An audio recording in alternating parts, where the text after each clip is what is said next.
भनेको 1 मिनेटमा 10वटा फ्रेम। यो सबै यो चाहिँ दिनभरिमा मान्छेले हातले मेनुली गर्यो भने अर्को काँटी हान्नेले गर्यो भने दिनभरिमा 300 नै हान्दैन हैन।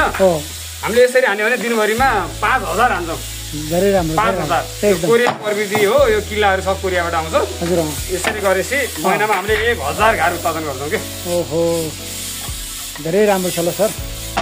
तपाईहरुको यो सबै टुनीको ल है। सबै त्यो टुनीको काठ प्रयोग गर्नुभएको छ। धेरै धेरै राम्रो ल। हाम्रो चाहिँ यहाँबाट अहिले सिन्धुली, सिन्धुपाल्चोक, ओखलढुङ्गा अनि तेह्रथुम यता दार्चुलासम्म हुम्लादेखि लिएर अहिले सिक्किम 2 वर्ष अगाडि सिक्किम पनि गएको थियो। अहिले सिक्किम पनि लाग्यो है। सिक्किम पनि गएको हजुर। बलेवा मौरी पालन उद्योग बाग्लुङ। बलेवा मौरी पालन बाग्लुङ छ ल।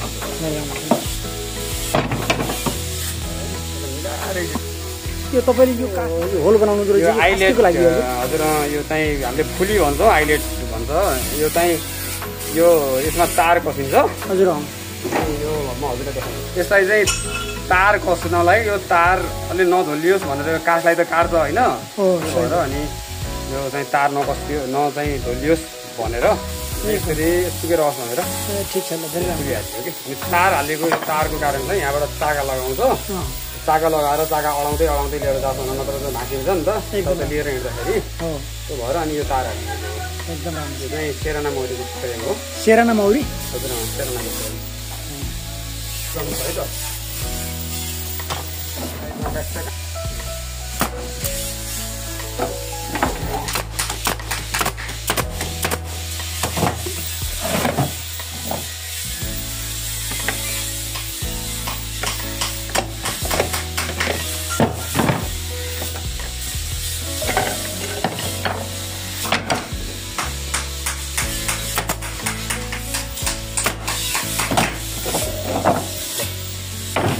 भनेको 1 मिनेटमा 10वटा फ्रेम।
यो मौरीको घारको लागि तयार गरिएका संरचनाहरू छन्।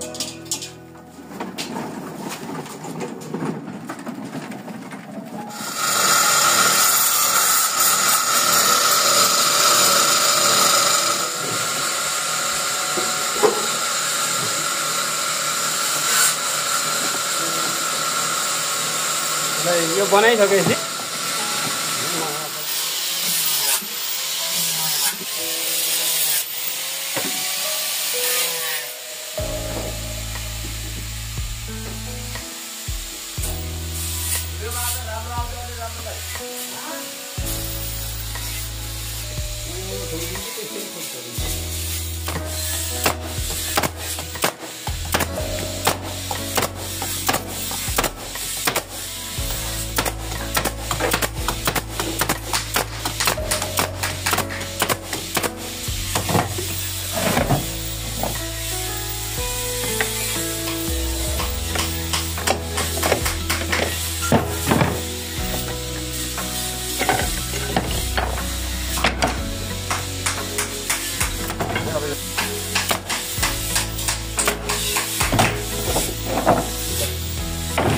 भनेको 1 मिनेटमा 10वटा फ्रेम। यो सबै यो चाहिँ दिनभरिमा मान्छेले हातले मेनुली गर्यो भने अर्को काँटी हान्नेले गर्यो भने दिनभरिमा 300 नै हान्दैन हैन। हामीले यसरी हान्यो भने दिनभरिमा 5000 हान्छौँ।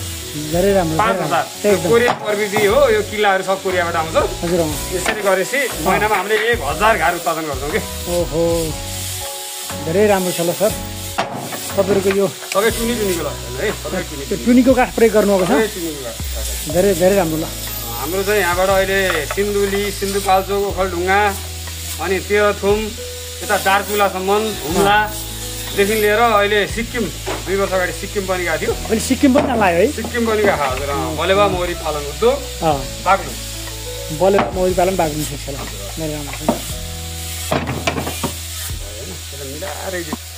यो तपाईँले यो काठमा यसरी यो यस्तो यो होल बनाउनु आइलेटको लागि हजुर यो चाहिँ हामीले फुली भन्छौँ आइलेट भन्छ यो चाहिँ यो यसमा तार कसिन्छ हजुर यो म हजुरलाई देखाउँछु यसलाई चाहिँ तार कस्नलाई यो तार अलि नधोलियोस् भनेर यो काठलाई त काट्छ होइन त्यो भएर अनि यो चाहिँ तार नकस्टियो चाहिँ धोलियोस् भनेर यसरी यतिकै रस भनेर ठिक छ धेरै राम्रो फुलिहाल्छ कि अनि तार हालेको तारको कारण चाहिँ यहाँबाट चाका लगाउँछ चाका लगाएर चाका अडाउँदै अडाउँदै लिएर जाँदैन नत्र चाहिँ भाँचिन्छ नि त लिएर हिँड्दाखेरि त्यो भएर अनि यो तार हाल्छ एकदम यो चाहिँ सेराना मौरीको फ्रेम हो सेराना मौरी हजुर सेरानाको फ्रेम है त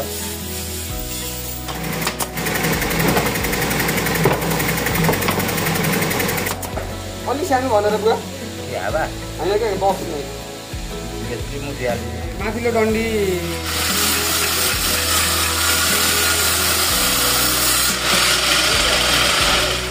र सलक्कै उब्लो डन्डी लाग्ने बनाउनु मिल्दैन अलिकति तातो हुन्न जम्मै एकाङ बजीमा त अलि सफल नै हुनु पऱ्यो क्या मिटिङ गराएपछि त अर्को गराइहाल्ने नमस्कार हजुर नमस्कार बलेवा मौरी पालनको बाग्लुङबाट यो हाम्रो महका फाइदाहरू के छन् हजुर महका त यो पहिल्यैदेखि पूर्वकालदेखि नै धर्मशास्त्र अनुसार पनि हाम्रो पञ्चामृत बनाउनेमा नै हामीले मह मिलाउनै पर्छ होइन अब महको त आयुर्वेद अनुसार पनि स्वास्थ्यको दृष्टिकोणले पनि अत्यन्त उत्तम स्वास्थ्यको दृष्टिकोणले उत्तम भइ नै हाल्यो आयुर्वेदिक विभिन्न औषधिहरूमा पनि महको उपयोग हुन्छ अनि मह चाहिँ अब हरेक रोगीलाई जस्तो सुकै रोगीले पनि खान मिल्यो र यसमा हरेक तत्त्वहरू विभिन्न तत्त्वहरू छ अनि यसले चाहिँ धेरै राम्रो गर्छ क्या रानो मौरीको बारेमा केही बताइदिनुहोस् न रानो मौरी त एउटा घरमा चाहिँ एउटा हुन्छ रानीले चाहिँ फुल पार्ने काम गर्छ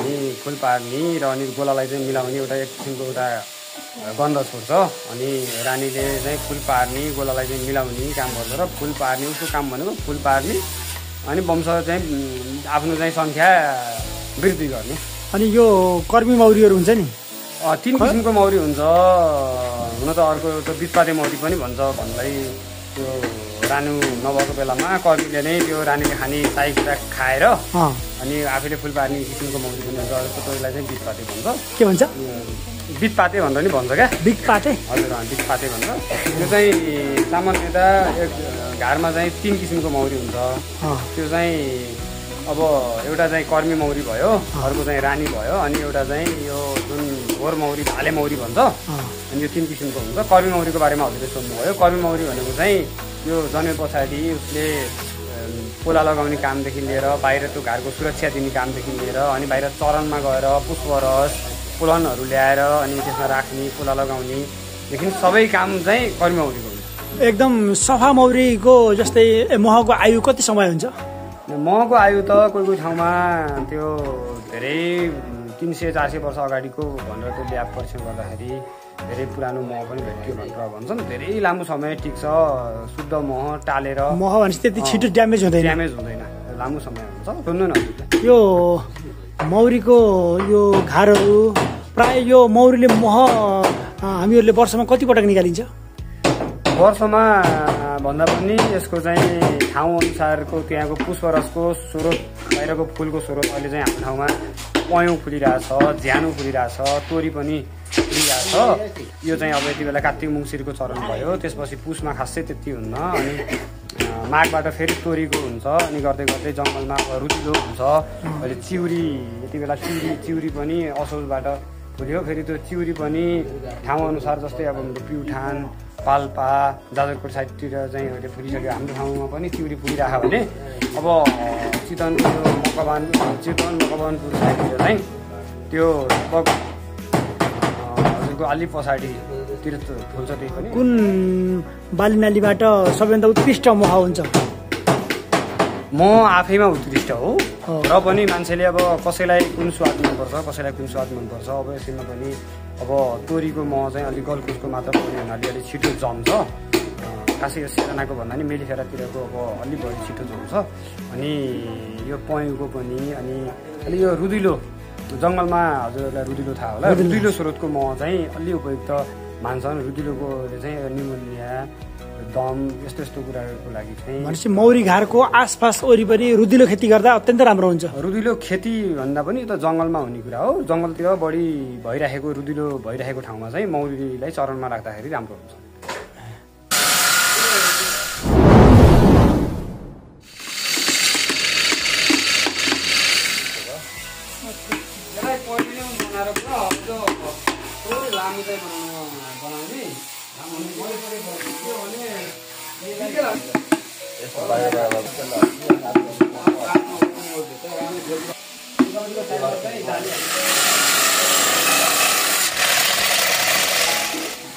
त्यसमा लागि पर्न पर्यो।